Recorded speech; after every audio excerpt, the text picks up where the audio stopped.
प्रिय छात्रों, विश्व के सबसे बड़े लोकतांत्रिक देश भारत में आप सभी का बहुत बहुत स्वागत है।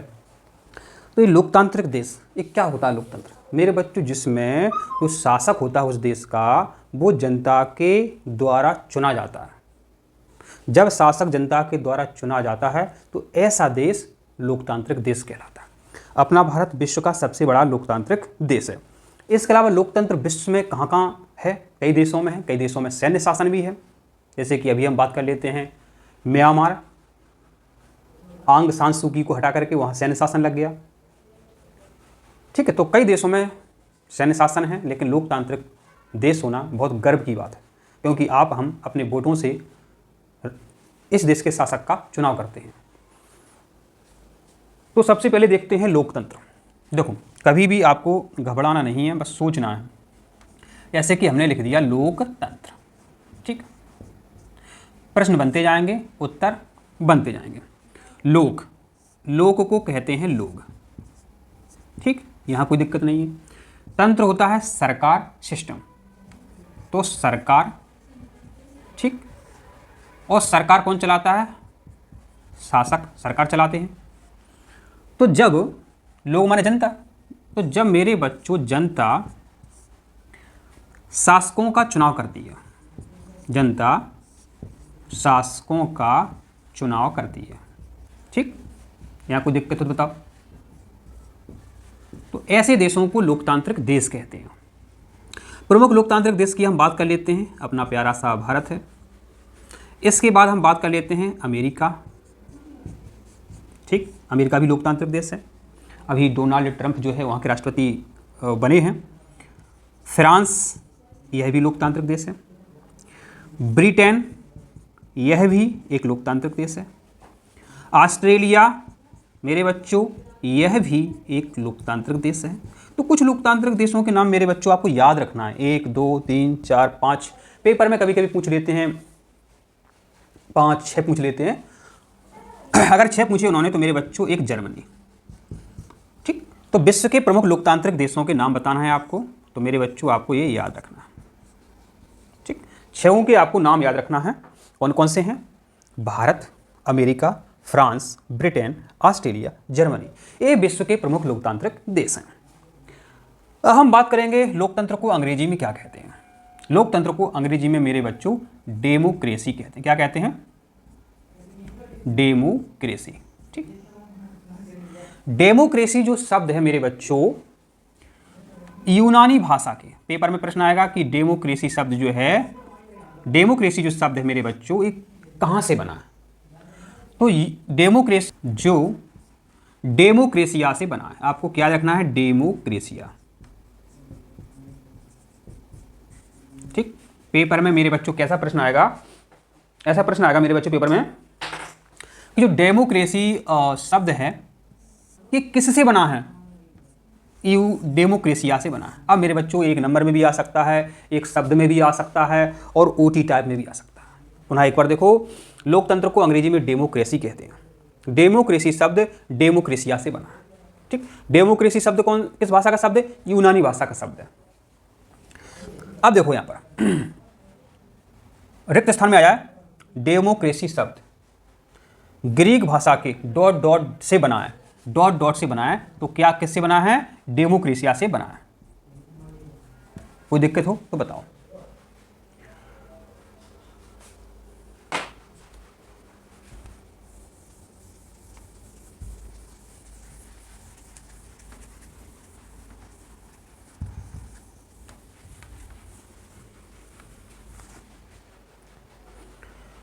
प्रिय छात्रों, लोकतंत्र में जो जनता होती है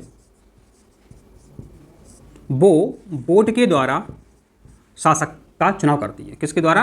वोट के द्वारा। अपन सभी वोट देते हैं कि नहीं देते हैं? 18 साल के जाते हैं। वोट के द्वारा जो शासक होता है उसका चुनाव करती है जनता। तो जो वोट है, देखा जाए तो अपने देश में अभी ये वयस्क मताधिकार चल रहा है। तो वयस्क मताधिकार क्या है?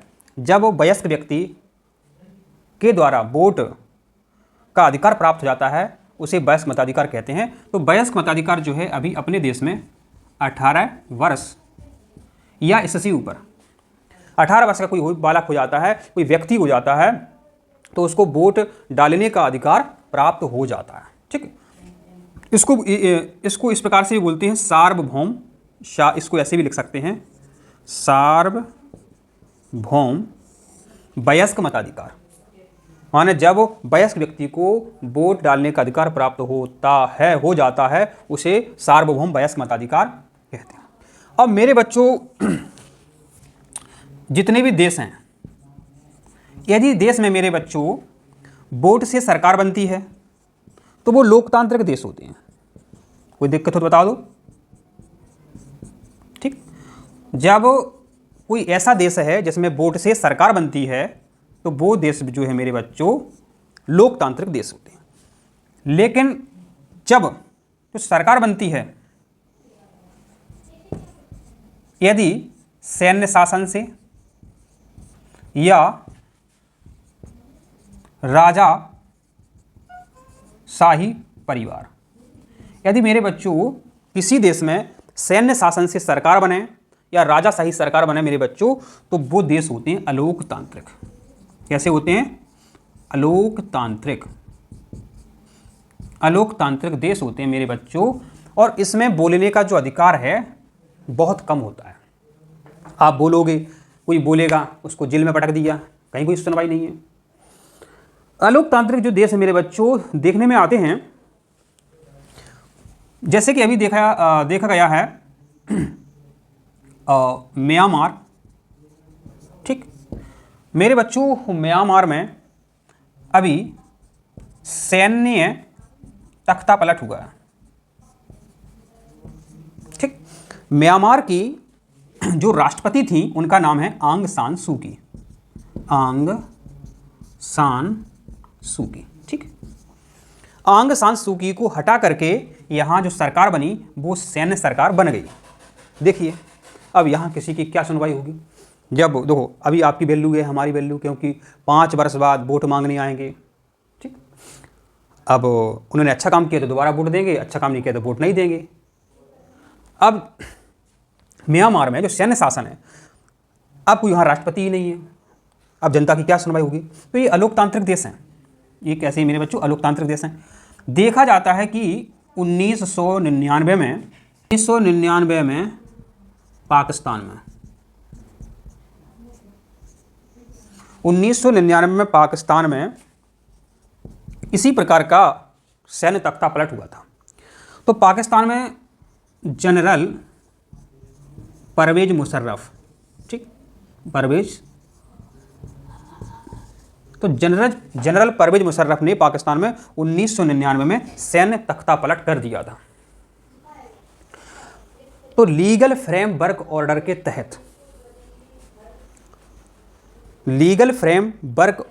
तहत जनरल परवेज मुशर्रफ ने केंद्रीय असेंबली और प्रांतीय असेंबली इन दोनों को भंग कर दिया था। जो केंद्र की सभा है, जो राज्यों की सभा है, इसको भंग कर दिया था जनरल परवेज मुशर्रफ ने 1999 में लीगल फ्रेमवर्क ऑर्डर के तहत। तो कई देशों का संविधान जो है बहुत लचीला है, कोई भी सत्ता पर बैठ जाता है और कैसे भी परिवर्तन कर देता है। अपना संविधान विश्व का सबसे बड़ा लिखित और श्रेष्ठ संविधान है। और कल 26 नवंबर को संविधान दिवस भी है। लोकतंत्र की परिभाषा आपसे पूछी जाए कि लोकतंत्र की आप परिभाषा दो। ठीक, लोकतंत्र की परिभाषा कैसे दे सकते हो? तो अब्राहम लिंकन की परिभाषा सबसे मोस्ट है। Abraham Lincoln. तो अब्राहम लिंकन ने क्या परिभाषा दी थी? लोकतंत्र जनता के लिए जनता द्वारा शासन। लोकतंत्र जनता के लिए जनता द्वारा शासन है। ठीक, जनता के लिए जनता द्वारा शासन है। तो जो लोकतंत्र है क्या है?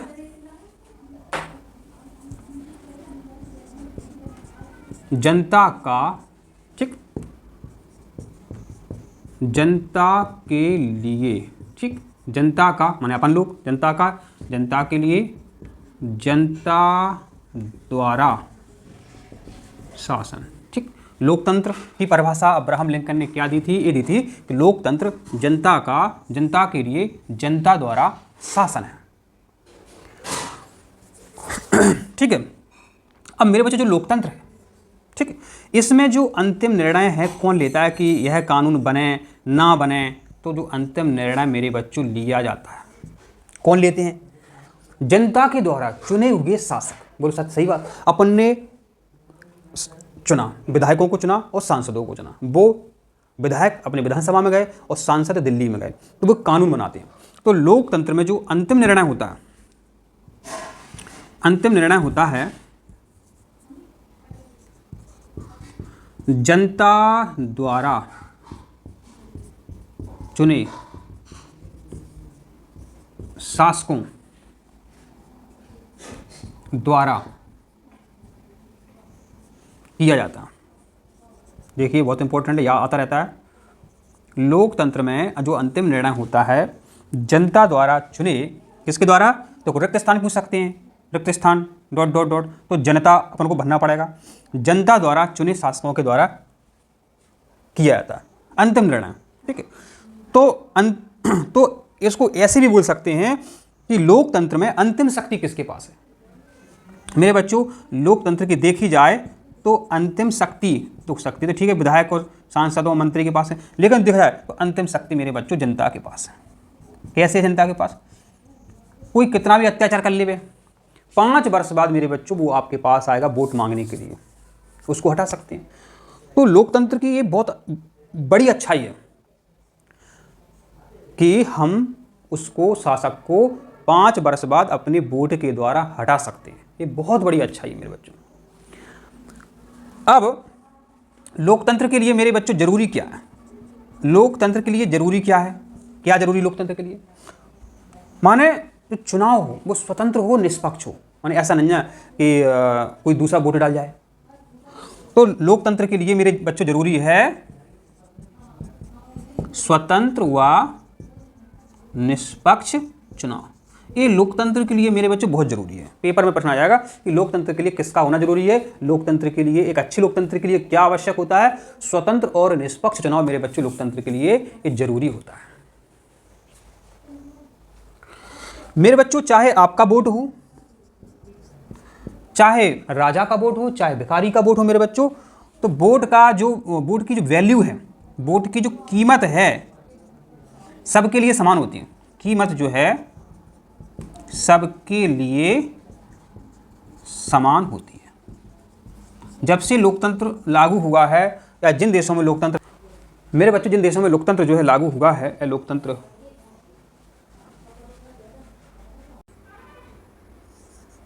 वोट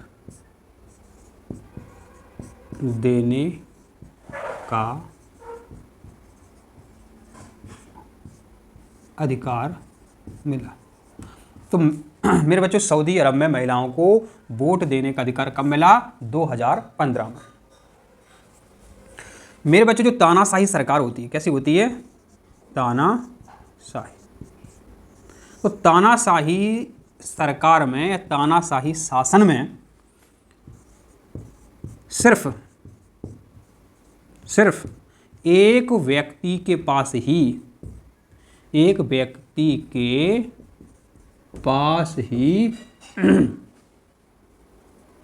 शक्ति होती है। पूरी शक्ति एक व्यक्ति के पास होती है। किसमें? तानाशाही सरकार में। तो तानाशाही सरकार में सिर्फ एक व्यक्ति के पास ही शक्ति होती है। ठीक है। अब मेरे बच्चों, लेकिन जो लोकतंत्र है, आप सभी को पता है, लोकतंत्र से सम्मान बढ़ता है। कैसे बढ़ता है? आप सभी को मेरे बच्चों पता है कि जो अमेरिका है, हर देश का नागरिक चाहता है कि अमेरिका जाए, अमेरिका में नौकरी करें। सब लोग चाहते हैं, क्योंकि अमेरिका भी एक श्रेष्ठ लोकतंत्र वाला देश है। तो लोकतंत्र से क्या होता है मेरे बच्चों? सम्मान बढ़ता है। व्यक्ति का भी सम्मान बढ़ता है और देश का भी मेरे बच्चों सम्मान बढ़ता है। कभी कभी मेरे बच्चों प्रश्न आया है कि धारा क्या है? तो किसी दस्तावेज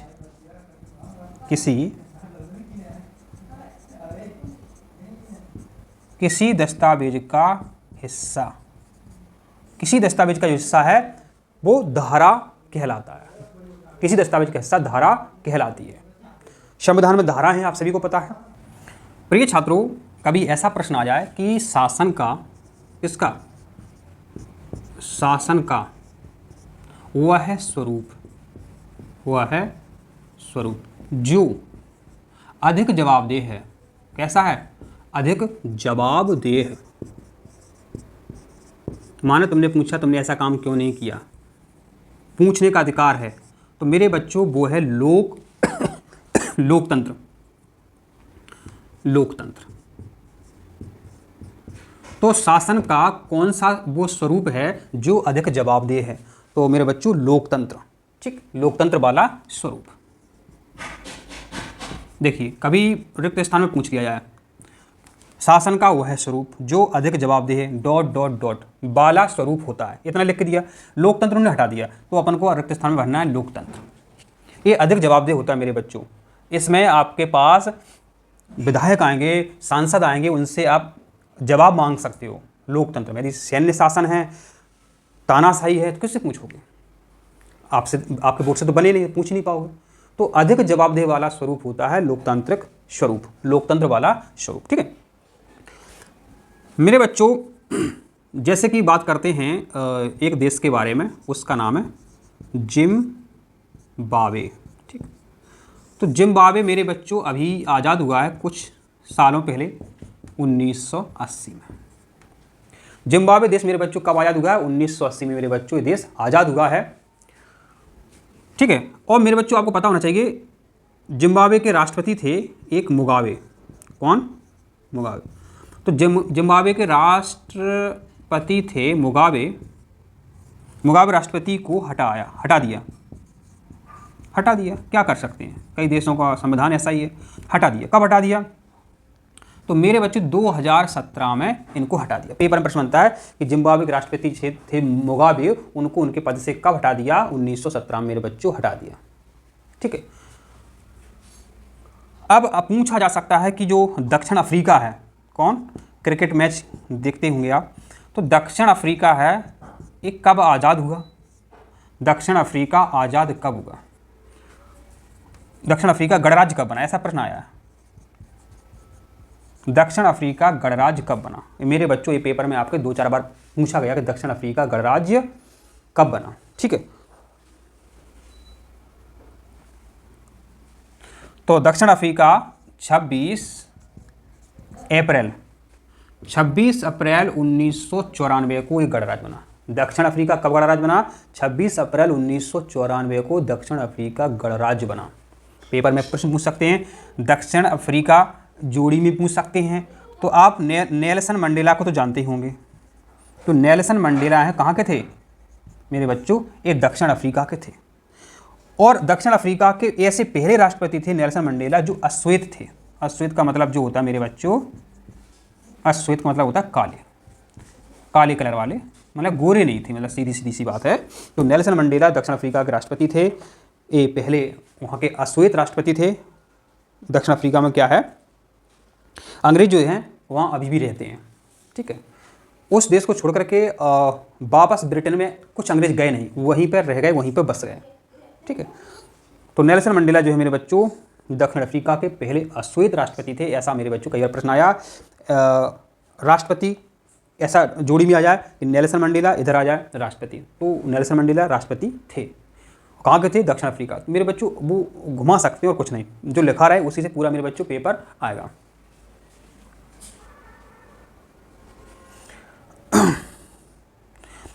जो मेरे बच्चों संयुक्त राष्ट्र संघ है, जो याद करना है आपको, जो संयुक्त राष्ट्र संघ है, ठीक, जब द्वितीय विश्व युद्ध खत्म हो गया तो एक दूसरे देशों में ज़्यादा लड़ाइयाँ ना हो, कोई निपटाने वाला हो, तो संयुक्त राष्ट्र संघ की मेरे बच्चों स्थापना 1945 में हुई थी, क्योंकि 1939 तक विश्व युद्ध चला था। 1939 से 1900 द्वितीय विश्व युद्ध के बाद जो है मेरे बच्चों संयुक्त राष्ट्र संघ की स्थापना हुई 1945 में। अब यहाँ प्रश्न बनता है कि संयुक्त राष्ट्र संघ का जो स्थायी परिषद है, कैसा परिषद है? संयुक्त राष्ट्र संघ का जो स्थायी परिषद है, स्थायी परिषद में कितने सदस्य देश हैं? स्थायी परिषद में सदस्य संख्या पूछी जाती है। तो सदस्य संख्या है मेरे बच्चों 5। संयुक्त राष्ट्र की जो स्थायी परिषद है मेरे बच्चों, उसमें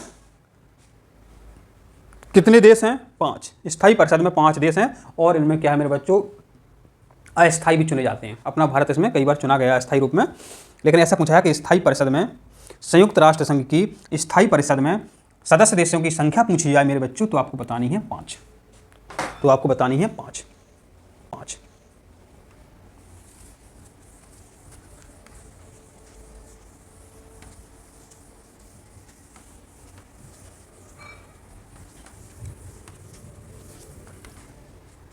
मेरे बच्चों पूछा जा सकता है कि PRI कहाँ की पार्टी है? तो PRI मैक्सिको की राजनीतिक पार्टी है। पूछ सकते हैं, विदेश की बात में कोई बड़ी बात नहीं है, याद करना है आपको कि PRI कहाँ की राजनीतिक पार्टी है। PRI आपकी मैक्सिको की राजनीतिक पार्टी है। पूछ सकते हैं आपसे कि कभी कि श्रीलंका की राजधानी कहाँ है? पता होना चाहिए, पड़ोसी देश है दक्षिण में। तो श्रीलंका की राजधानी मेरे बच्चों कहाँ है? कोलंबो। ये आपको याद होना चाहिए, श्रीलंका की राजधानी है कोलंबो। पूछ सकते हैं कि जो चीन देश है, तो चीन के राष्ट्रपति का चुनाव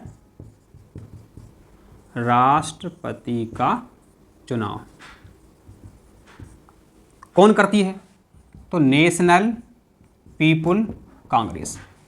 तो चीन के राष्ट्रपति का चुनाव कौन करती है? National people's congress. National people's congress मेरे बच्चों करती है। यहाँ चीन में जो सरकार चल रही है आजकल, या अधिकतर सरकार किसकी बनती है? ये बनती है चीन में सरकार चीनी कम्युनिस्ट पार्टी की। चीनी कम्युनिस्ट, चीनी पेपर में प्रश्न आता है कि चीन में सरकार अधिकतर किसकी बनती है? चीनी कम्युनिस्ट पार्टी। चीन के राष्ट्रपति का जो चुनाव होता है किसके द्वारा होता है? नेशनल पीपुल्स कांग्रेस के द्वारा होता है। आपसे प्रश्न पूछ सकते हैं कि चीन में जो सरकार है, वर्तमान सरकार है, किसकी है? चीनी कम्युनिस्ट पार्टी की सरकार है।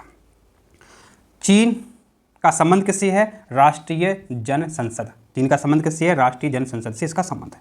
पूछ सकते हैं कि सीरिया की एक पार्टी का नाम बताओ, तो बता देना बाथ राजनीतिक पार्टी। तो सीरिया, ऐसा प्रश्न आ जाए कि बाथ राजनीतिक पार्टी कहाँ की है? सीरिया की है। सीरिया की राजनीतिक पार्टी का नाम बताओ, बाथ राजनीतिक पार्टी। तो ऐसे घुमा के वो आपसे प्रश्न पूछ सकते हैं।